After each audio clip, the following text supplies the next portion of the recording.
Costing 2015 introduced some great enhancements to support a much wider range of manufacturing methods. The first new method supported is for weldments. In this structure, we have both sheet metal and weldment components. When we launch costing, we now have additional categories for the types of bodies supported. It shows the weldments broken out separate from the sheet metal components, and the gussets are shown under general bodies. Costing for cosmetic welds is also supported for a more comprehensive manufacturing cost.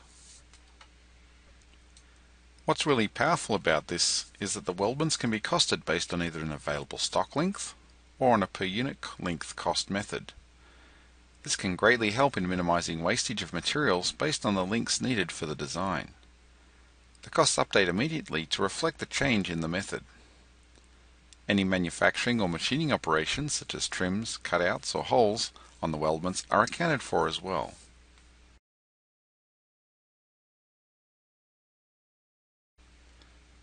Metal cast components are now supported in 2015 with the new ability to account for aspects such as mold cost, cycle time, and the amount of waste material as part of the manufacturing process.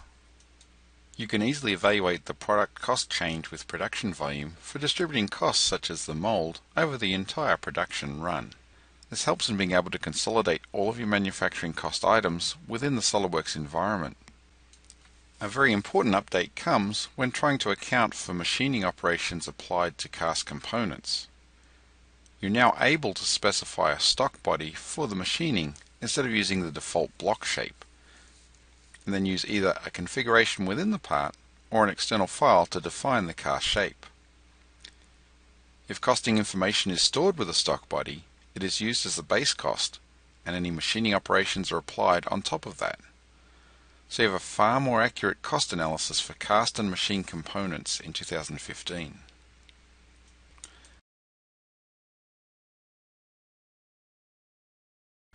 Plastic components are also supported in SOLIDWORKS Costing 2015. 3D printed parts can be costed using the 3D printed data stored in the templates.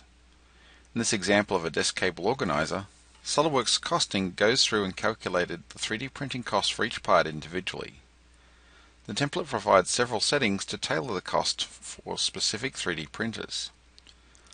Looking at just the slot center part, we can see the 3D printing options. The part can be oriented in the 3D printing volume using a plane selection to ensure the most efficient printing.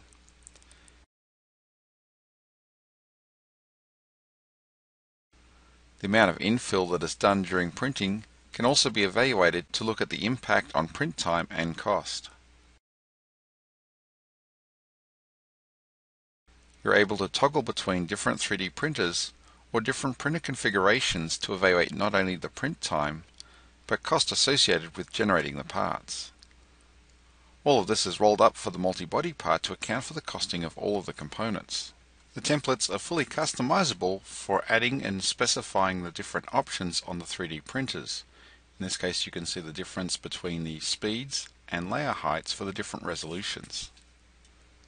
Similar to the support for cast metal components, plastic injected parts are also supported. Aspects such as the runner system, cycle time, mold cost, and waste material are accounted for.